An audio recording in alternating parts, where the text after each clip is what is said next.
very first thing we're going to do, if we can fight these flies off, is we're going to go ahead and put one small yellow onion, got about 1 tablespoon of garlic, 1 red bell pepper, and about 2 jalapenos that's been seeded and cored. We're going to throw that into about 3 pounds of 80-20 ground chuck, just like that.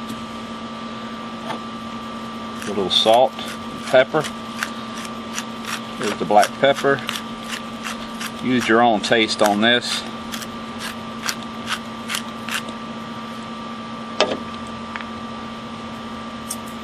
Salt. We're going to put quite a bit of salt. I mean, not extremely a whole lot, but we do have 3 pounds of meat, plus we have the veggies here that need salt. So, alright, we're going to try that right there. Right now, we got 1 teaspoon of dried thyme, 1 teaspoon of ground mustard. This is 3/4 cup of Worcestershire sauce. Just throw that in the mix. I'm going to put about 3 eggs in this. This is what's going to help bind it. One of the binders, that is.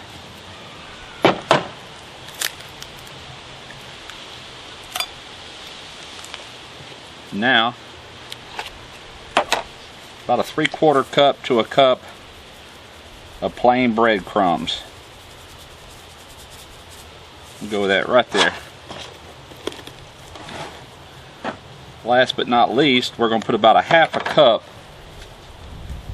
of this Melinda's jalapeno ketchup. This is some awesome stuff, by the way. About a 1/2 cup. About right there. By the way, I'd like to thank my friend Quinn Martin for giving me this. He had picked it up the other day and gave it to me at work, and I've been dying to try it. Alright, what you want to do now, start mixing all this in really good. Alright, now before we get too carried away with this, I'm going to add one more ingredient to this. This is some more of that high temp cheese that I used in last weekend's cook. And we're going to load it up with this. This is probably a good 8 ounces of it. This cheese is going to be perfect for this. As I was explaining last week, this cheese does not melt until it reaches 400. And this meatloaf will never reach 400. So what will happen is it will be a real soft and creamy texture. It will not ooze out of the meatloaf. It'll stay put. And this stuff is awesome. I mean, it has a really good flavor. The cheese I put in the hamburgers last week, oh man, awesome. And you know, a lot of people don't really care for meatloaf, but I promise you, when I get through with this one, I might have a few converters, a few believers. This is going to be good. Okay, I've got this all mixed together real good. Gonna go ahead and put this back in the refrigerator. We're getting ready to build a bacon weave. That's right, a bacon weave. I think you know what's coming. Oh yeah. I've had a couple of people ask me to demonstrate how to make a bacon weave. So here we go. There ain't nothing to it. There really isn't. I'm using a good brand. First off, this is Right Bacon brand. This is just our smoked sausage. What we're going to do, start out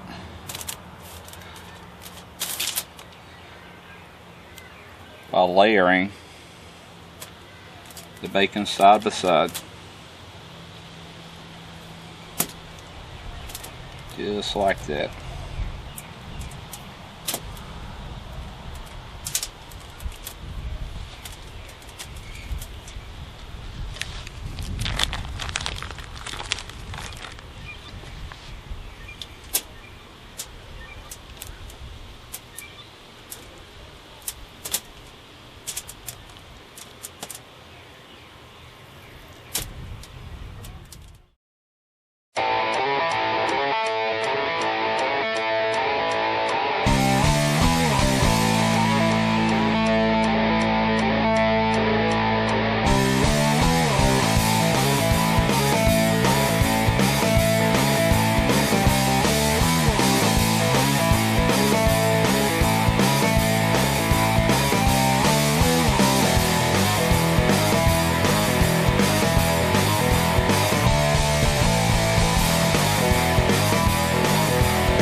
got the bacon weave all put together here, and what you want to do now is put this in the freezer for about 20 minutes.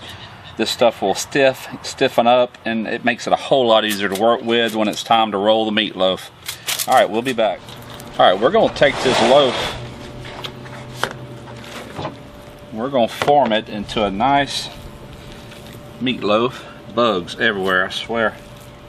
It's getting that time of the year, people.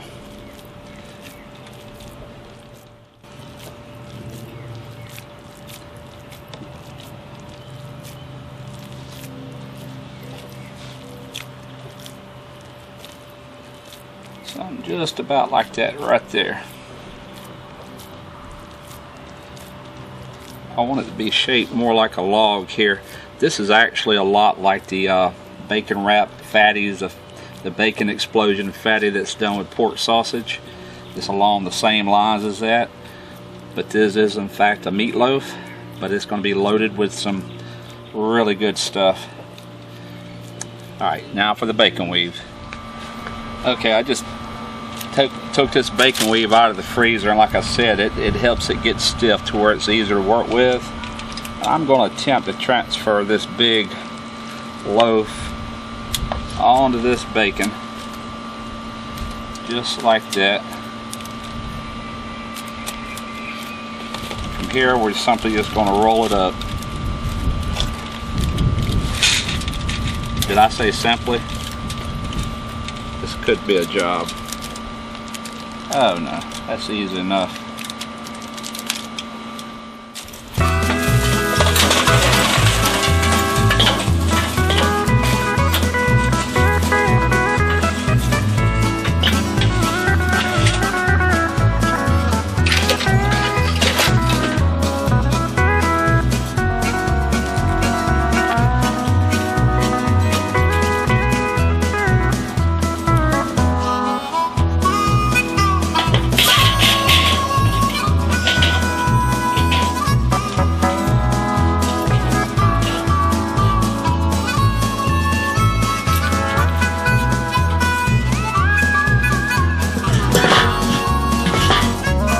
Okay, I just installed a probe into the center of this meatloaf with my eye grill here. We're looking for 160 degrees internal temp. Another probe right here that's going to monitor the temperature of the grill. We're going to try to hold it somewhere around 250 throughout this entire cook.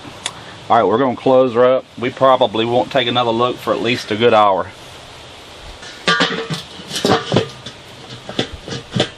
Alright, I said I wasn't going to check these for about an hour, but guess what? This is 30 minutes into it. Had to take a look. Oh yeah, looking good. I'd like to give a special shout out and a happy birthday to Larry Wolfe over there at the Wolfe Pit. Y'all be sure to check his channel out, man. This guy uploads videos almost daily, and he's got an awesome channel. Go check Larry out. I'll have his link in the description.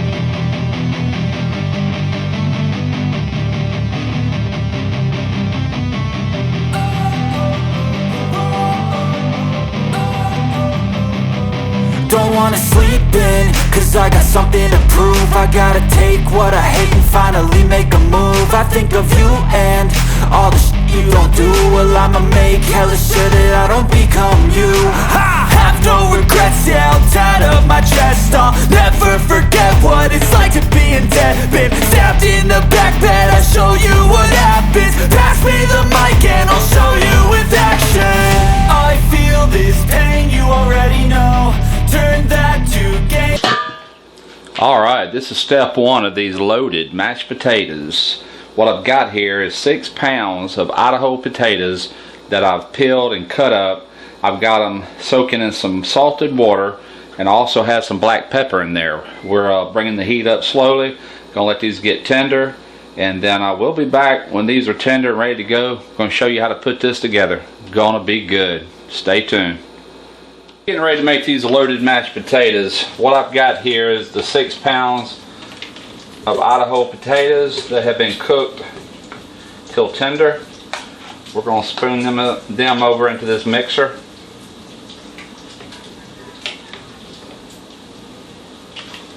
Just like that. Alright, I'm going to go ahead and put this attachment back on this KitchenAid here.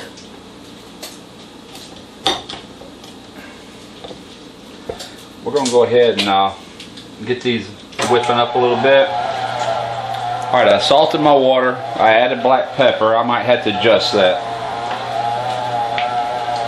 Alright, I'm going to go ahead and add in 4 tablespoons of butter, real butter. I'm going to add a little bit of evaporated milk into this.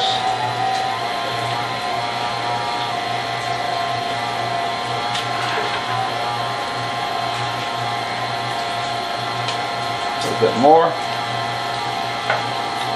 Alright, now we want to put in about 12 ounces of sour cream.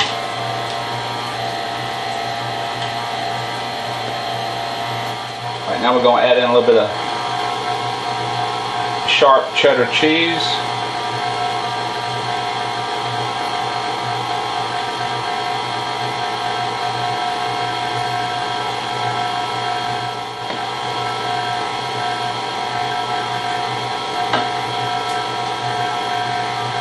We're going to crumble in some bacon. I just fried bacon. Actually, I'm still frying bacon.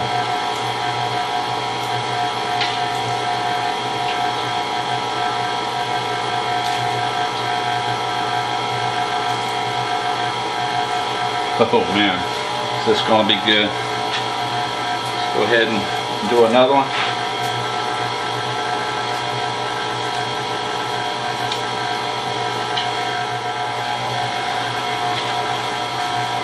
I think I'm going to put one more piece of bacon in here.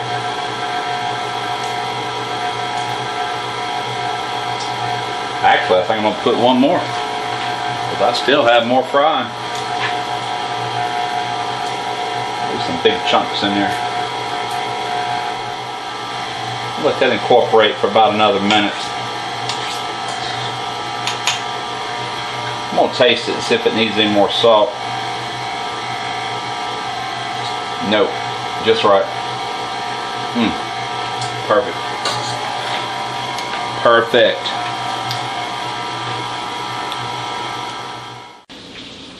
Alright, I just spooned all the potatoes into this Pyrex casserole dish. I'm going to top it with the remaining sharp cheddar cheese. Just like this.